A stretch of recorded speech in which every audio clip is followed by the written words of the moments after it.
Bonjour tout le monde, vous êtes sur la chaîne Maths en confinement. Aujourd'hui, nous allons travailler sur les statistiques.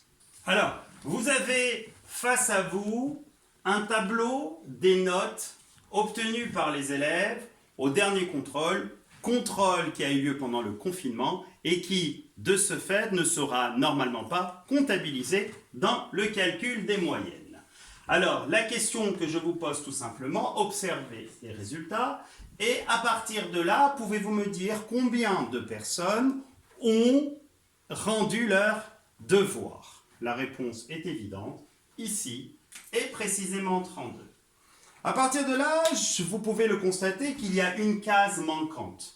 La case manquante correspond à l'effectif associé à la note de 17, à savoir combien d'élèves ont eu 17 à ce devoir. Alors, comment faites-vous pour le savoir? Très simplement, vous savez qu'il y a un total de 32 personnes, parmi lesquelles 2 plus 7, 9, 15, 24, 27, 28. Donc, il y a précisément 32 moins 28, soit 4 personnes dont la note est de 17. Dis papa, c'est quoi l'étendue et le mode d'une série statistique? Alors, étendu, le mot étendu est associé au verbe étendre, s'étendre. Donc, comme tu peux le constater, et vous pouvez le constater ici, les notes, je les ai rangées dans l'ordre croissant. Et elles partent d'un minimum qui est ici de 5 pour atteindre une valeur maximale de 19. Donc, elles s'étendent sur une amplitude de 19 moins 5, ce qui fait 14. Et de ce fait, l'étendue de cette série statistique sera alors égale à 19 moins 5, soit 14. Et tu m'as aussi posé comme question, que désigne-t-on par le mode? Et là, tu fais malheureusement une erreur. Ce n'est pas forcément le mode d'une série statistique, mais un mode. Il peut en y avoir plusieurs.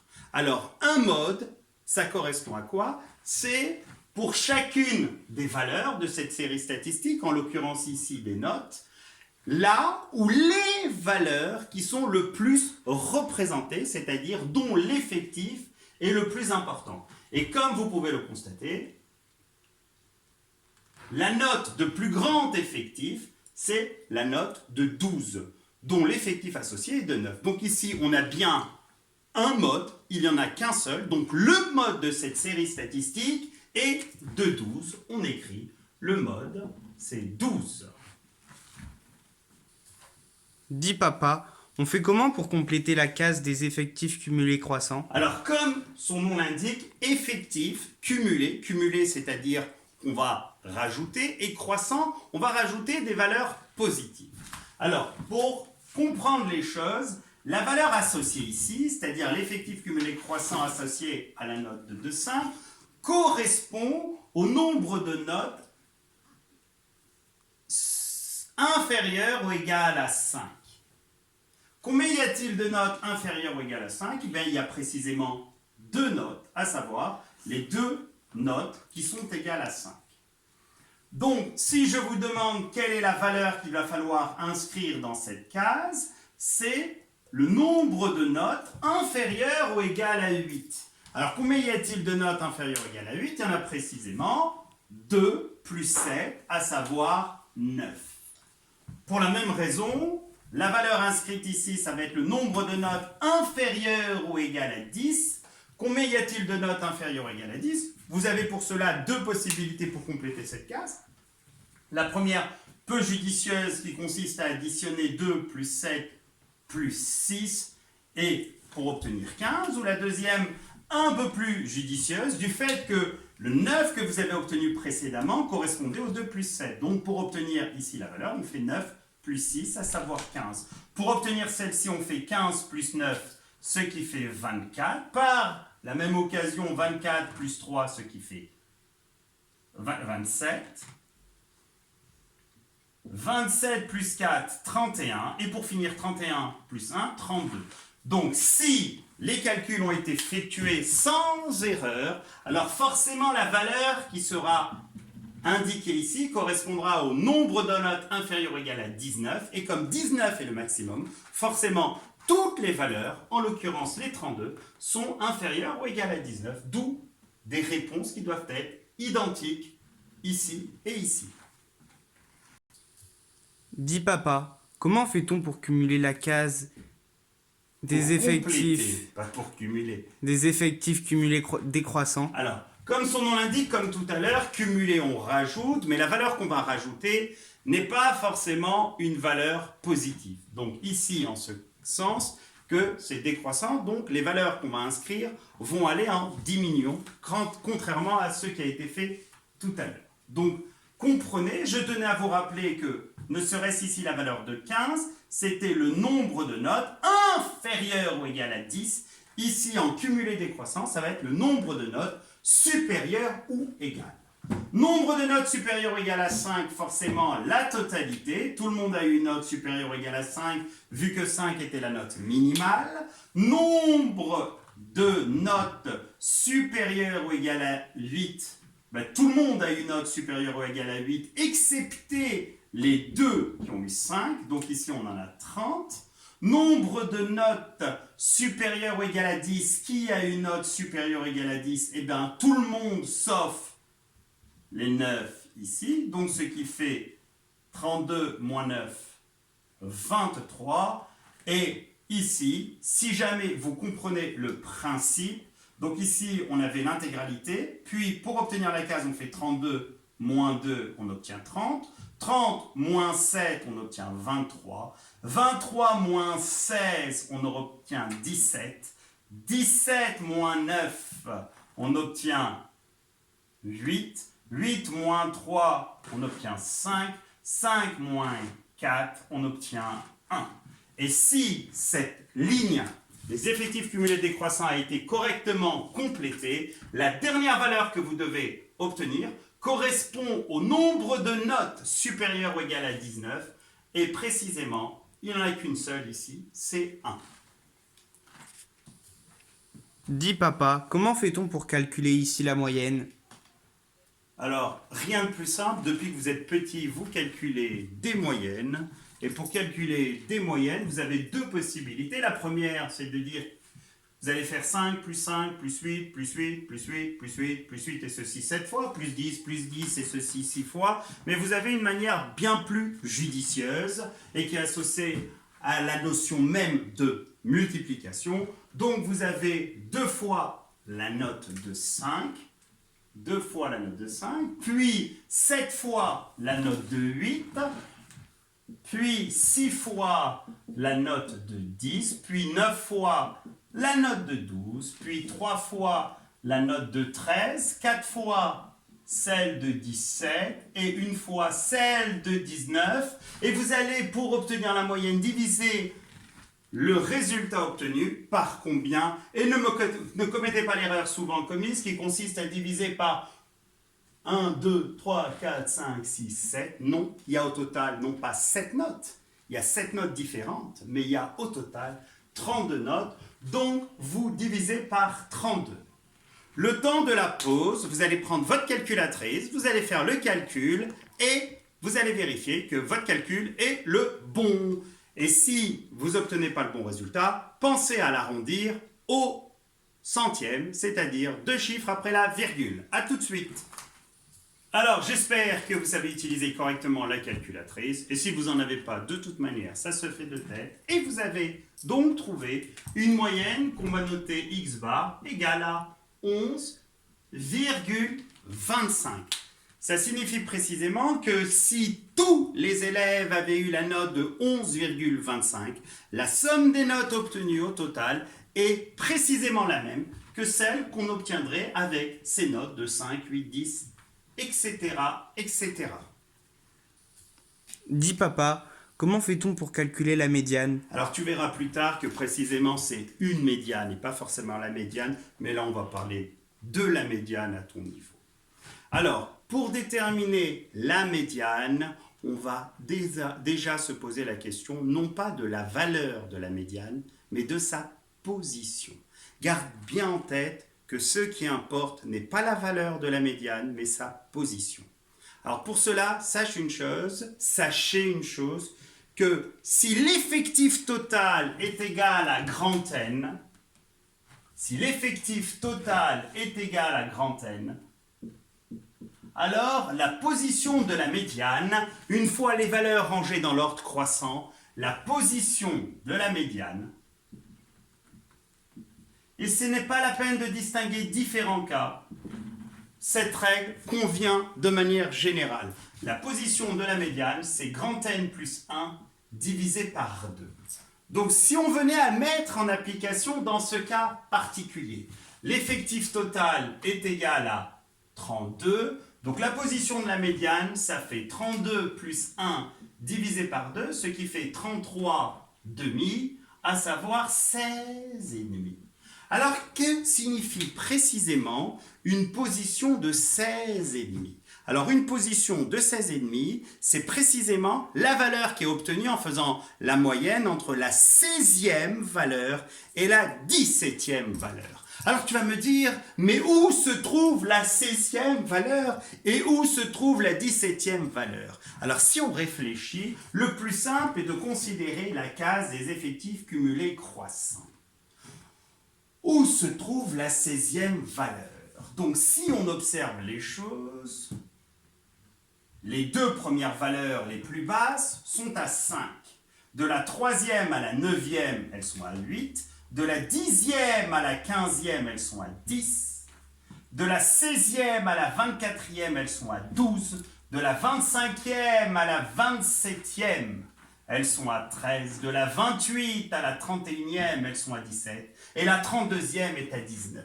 Et on reprend dans ce cas précis. La médiane, on a dit que sa position, c'est 16,5. C'est-à-dire qu'elle est obtenue en faisant la moyenne entre la 16e valeur ordonnée et la 17e. Donc la 16e, on l'a dit, elle se trouve précisément en 12, comme la 17e. Donc la médiane, c'est la moyenne entre 12 et 12.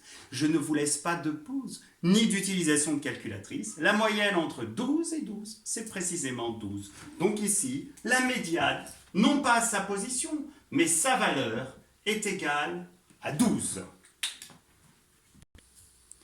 Dis papa, comment fait-on pour calculer le premier quartile? Comme pour la médiane, nous n'allons pas commencer par déterminer la valeur du premier quartile, mais à nouveau sa position. Alors la règle, elle est simple. La position du premier quartile, si jamais l'effectif total est de grand N, la position du premier quartile, c'est le premier entier supérieur ou égal à grand N sur 4. Donc ici, on va faire grand N sur 4, ce qui va faire 32 sur 4, et on obtient précisément 8. Alors, quel est le premier entier supérieur ou égal à 8? C'est tout simplement 8. Alors, on vient de déterminer la position du premier quartile. Sa position est de 8. À nouveau, grâce à la ligne des effectifs cumulés croissants, on va déterminer précisément la valeur du premier quartile. Étant donné qu'elle correspond à la 8e valeur ordonnée, cette 8e valeur ordonnée, c'est 8. Donc, ce premier quartile, que l'on note mathématiquement Q comme quartile et 1, est égal à 8. Dis papa, comment fait-on pour calculer le troisième quartile? Eh bien, comme pour la médiane, comme pour le premier quartile, on ne commence surtout pas par déterminer sa valeur, mais sa position. Alors, on récapitule, vérifiez que c'est bien rentré dans votre tête. La position de la médiane, quand l'effectif total est égal à grand N, la position c'est grand N plus 1 sur 2. La position du premier quartile, quand l'effectif est de grand N, c'est le premier entier supérieur ou égal à grand N sur 4. Eh bien, tout simplement, la position du troisième quartile, quand l'effectif total est toujours de grand N, la position du troisième quartile, c'est le premier entier supérieur ou égal à 3 grand N sur 4. Donc ici, on fait le calcul. C'était égal à 32. Donc on a 3 fois 32 sur 4. Soyons judicieux. 32 sur 4, ça donne 8. 3 fois 8, 24. Et le premier entier supérieur ou égal à 24, c'est ici 24. Donc, quelle est la position du troisième quartile? C'est précisément 24. À nouveau, dans la ligne des effectifs cumulés croissants, on va essayer de déterminer la valeur qui correspond à ce troisième quartile, c'est-à-dire à la 24e valeur ordonnée dans l'ordre croissant. Et la 24e valeur, ici, elle correspond à 12. Le troisième quartile, alors que le premier était noté grand Q1, le troisième quartile est noté Q3, et on a dit qu'il était égal à 12. Dis papa, que désigne-t-on par un diagramme en boîte? Alors, un diagramme en boîte, aussi appelé une boîte à moustache, c'est une représentation dans laquelle on va devoir inscrire de notre série statistique le minimum, le premier quartile, la médiane, le troisième quartile et le maximum. Alors, comment faire? Déjà sur un axe gradué, vous allez indiquer le minimum et le maximum en respectant de toute évidence une échelle.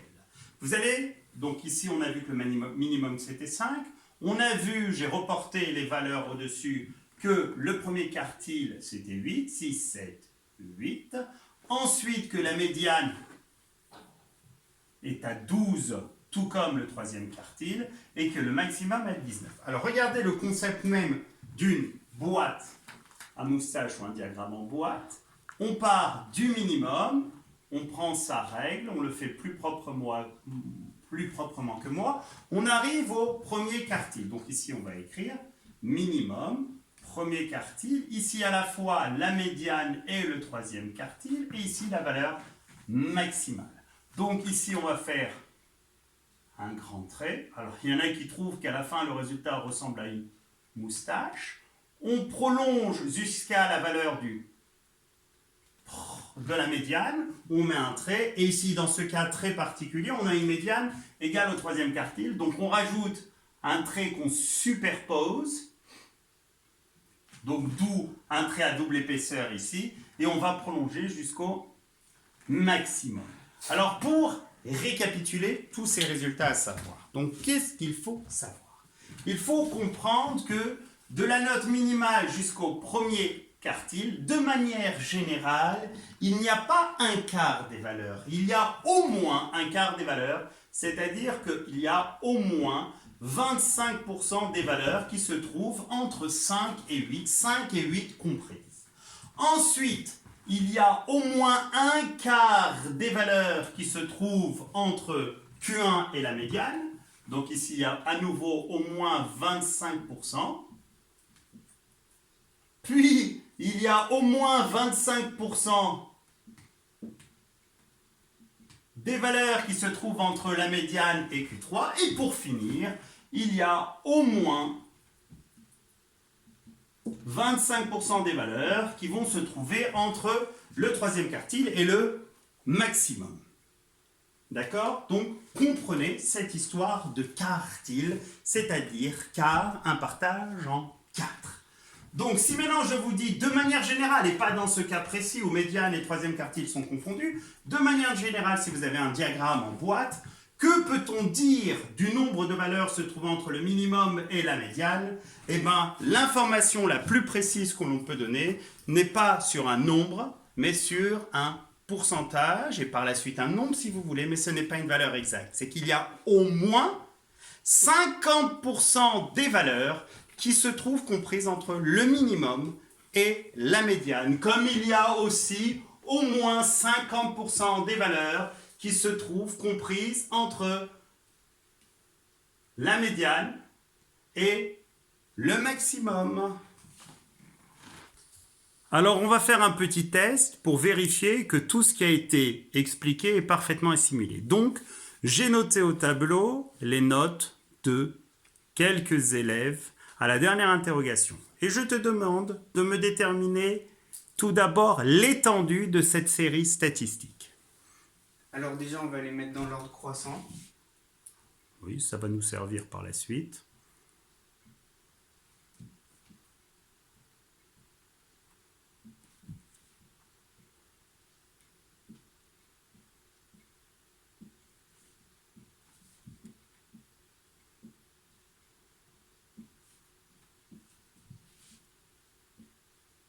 D'accord. Et si tu venais à calculer l'étendue, tu ferais quel calcul? Alors l'étendue, je vais prendre la valeur la plus élevée et je vais soustraire la valeur la moins élevée à la valeur la plus élevée. Donc tu obtiens. 15 en 3, ce qui fait 12. Donc tu as une étendue de 12. Parfait. Alors tu peux m'expliquer ici pourquoi on parle bien du mode et pas d'un mode? Pourquoi c'est bien le mode de cette série statistique et pas un mode de cette série statistique?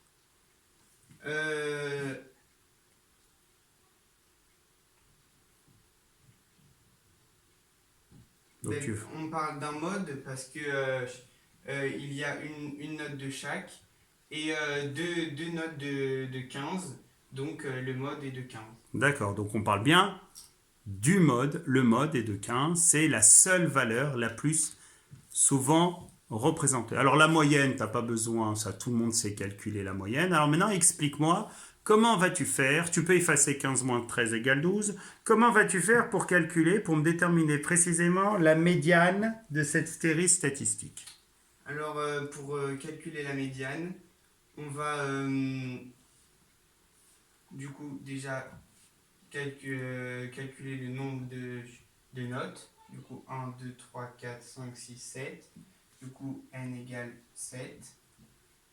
Et pour calculer la médiane, on va faire n plus 1, le tout divisé par 2. Et là, tu vas obtenir la valeur de la médiane ou autre chose? La position de la médiane. La position de la médiane, donc ça va te faire... Ça va faire 7 plus 1, le tout divisé par 2. Ce qui donne... Ce qui donne 8 sur 2, ce qui donne 4. Donc précisément, la médiane est en 4e position. Tu peux l'entourer. Donc elle vaut 9.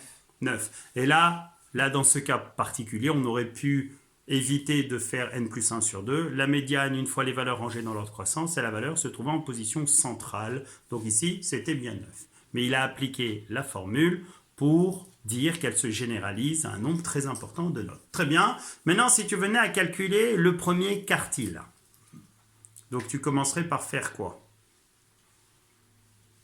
Alors pour calculer le premier quartile, on va déjà... Donc on avait dit qu'il y avait 7 notes, quand n égale 7, et on va déterminer non pas la valeur du premier quartile, mais ça... Pour calculer sa position, donc on va on faire va faire n sur 4. Ça fait 7 7 divisé par 4, ce qui fait 1,75. 1,75. D'accord. Et donc, quelle est la position de ce premier quartile? Si le nombre est décimal, on prend l'entier supérieur. Donc, supérieur, oui. Ou égal. Hmm. Là, ça va être 2. Et en deuxième position, c'est 5. D'accord. Donc, Q1 égale 5. Parfait. Et par la même occasion, sans effacer, tu vas me déterminer la valeur de Q3. Du coup, pour calculer Q3, on fait 3n divisé par 4, ce qui va donner 3 fois 7 divisé par 4. Ce qui va donner 5,25. 5,25. 5,25. Donc la position du troisième quartile, ça va être donc on prend l'entier supérieur. ou égal 6. Et en sixième position, 15. Donc la valeur du troisième quartile va être de 15. Voilà, bonne maîtrise à tous. Donc tout ça pour vous rappeler que avant de déterminer médiane, premier quartile, troisième quartile, bien comprendre que ce que l'on cherche est tout d'abord leur position. Au revoir, à la prochaine.